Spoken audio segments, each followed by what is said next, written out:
Hutang banyak, nak kerja tak senang, nak buat apa pun tak senang.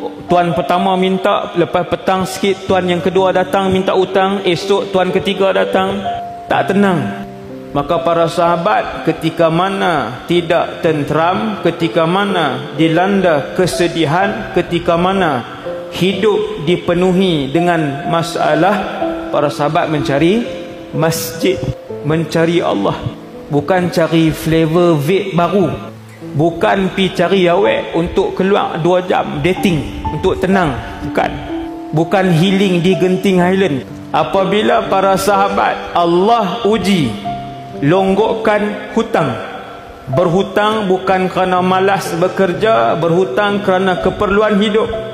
Bila Nabi masuk, Nabi tanya kenapa, dia pun bagi tahu. Nabi pun ajarkan, ya Aba Umamah, aku ajar satu doa, kamu amal doa ini, Allah hilangkan kekuatan